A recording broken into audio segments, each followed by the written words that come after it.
आइए सुनते हैं आज की मेरी नई कहानी। वीडियो का पूरा मजा लेने के लिए वीडियो को अंत तक देखिए। रात के ठीक 10 बजे झेलम एक्सप्रेस ट्रेन ने चलना शुरू किया तो देखते ही देखते उसने रफ्तार पकड़ ली। उस डिब्बे में सभी यात्री अपना सामान रखकर आराम कर रहे थे। गीता ने भी अपनी कमर टिका ली। उसने देखा कि सामने वाली सीट पर जो साहब अभी बैठे थे वो मुंह खोलकर गहरी नींद में सो चुके थे। अब गीता की नजर दूसरे साहब पर पड़ी तो देखा वो अपना मोबाइल छाती पर रखकर मोबाइल से गाना सुन रहे थे। गीता को नींद नहीं आ रही थी। उसके ऊपर वाली बर्थ पर कोई नहीं था, सिर्फ सामान रखा हुआ था। रात गुजर गई। गीता लेटी रही मगर सो नहीं पाई थी।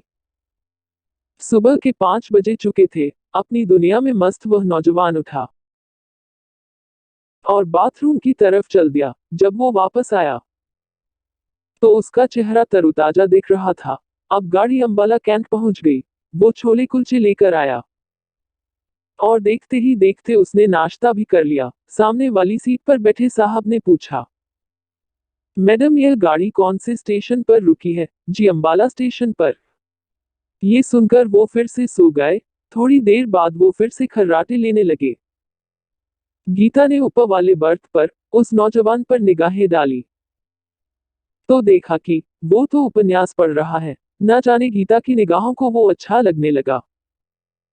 उसका हेयर कट और स्ट्रांग बॉडी को देखकर लग रहा था ये तो पक्का फौजी है। इसके बाद गीता बाथरूम चली गई। कुछ देर के बाद गीता चेहरा धोकर आई और बालों को संवारते हुए चली रही थी तो उसकी नजरें दूर से ही उस नौजवान पर जा टिकी। वह उपन्यास के पन्नों में खोया हुआ था। गीता ने ठोकर लगने की ऐसी एक्टिंग की, उसका ध्यान अपनी ओर खींचने की कोशिश की, सब बेकार रहा। गीता खिसियाए और खिड़की के पास जाकर बैठ गई और बाहर झांकने लगी। तकरीबन 8 बजे गाड़ी पानीपत स्टेशन पर रुकी तो गीता ने अपनी नजरें नौजवान पर टिकाकर सामने वाले साहब को पुकारते हुए कहा, जी उठिए, गाड़ी स्टेशन पर रुकी है, चाय नाश्ता कर लो। यहाँ पर ओके थैंक यू, चाय पीने का बहुत मन था। उसके बाद सामने वाले सीट पर लेटे हुए आदमी ने चाय समोसा खाया। गीता की नजर फिर से ऊपर वाली बर्थ पर गई। वो जनाब अभी भी उपन्यास पढ़ रहे थे। तभी ऊपर बैठे उस नौजवान ने देखा कि साहब नाश्ता। सर आप बैठे रहे तो मैं अपनी बर्थ नीचे कर लूं क्या? हाँ हाँ, क्यों नहीं। थोड़ी देर बाद वह नौजवान उन साहब की बगल में गीता के ठीक सामने बैठ चुका था। गीता अपनी बर्थ पर बैठी खिड़की से बाहर झांकते झांकते अपनी नजरें उस नौजवान की नजरों से मिलाने की कोशिश करने लगी, लेकिन वह नौजवान तो उसे देख ही नहीं रहा था। गीता सोचने लगी कि ऐसा तो कभी हुआ ही नहीं कि मुझे कोई देखना। उस नौजवान पर टकटकी लगाए गीता सोच रही थी कि तभी उसने पानी की बोतल गीता की ओर बढ़ाते हुए कहा, मैडम पानी पी लीजिए। गीता ने उससे पानी की बोतल ली और 2-4 घूंट गटागट पी गई। पानी की बोतल उसे वापस देते हुए गीता ने पूछ लिया कि आप फौजी हैं? ना जी, गीता ने उससे दोबारा कहा, बुरा मत मानना प्लीज।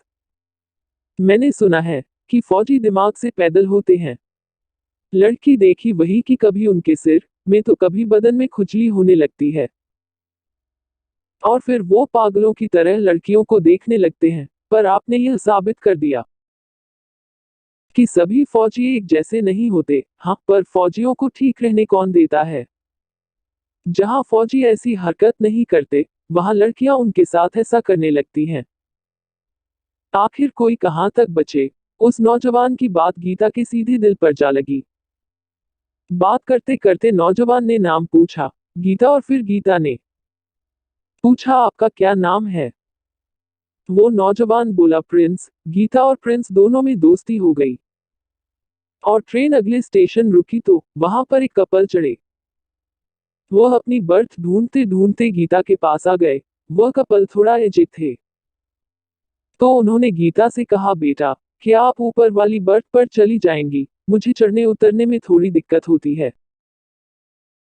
गीता उनकी बात मानकर ऊपर वाली बर्थ पर आ गई। गीता और प्रिंस दोनों आमने सामने लेटे थे।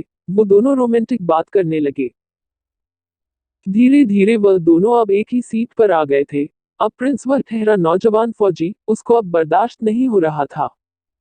और गीता भी वही करना चाह रही थी। उसके बाद दो जान एक हो गए। यानी कि अब वो पूरे ऐसे हो गए थे जैसे शादी की पहली रात। दोनों ने ट्रेन में ही खूब मस्ती की और किसी को भनक तक नहीं लगी। क्योंकि रात का समय था और सारी लाइट बंद थी। रात के 3 बजने वाले थे।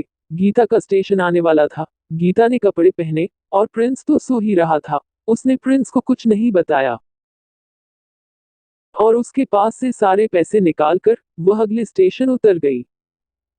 गीता एक पर्ची उसकी पर्स में डाल गई थी। जब सुबह के 5 बजे तो प्रिंस की आंख खुली तो देखा कि गीता गायब थी। उसने इधर उधर खूब ढूंढा पर गीता कहीं नहीं मिली।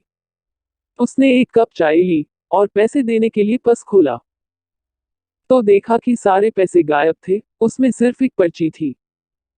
प्रिंस ने उस पर्ची को खोला तो उसमें लिखा था, आप बहुत अच्छे हैं, मैंने आपके सारे पैसे निकाल लिए हैं क्योंकि मुझे जरूरत थी।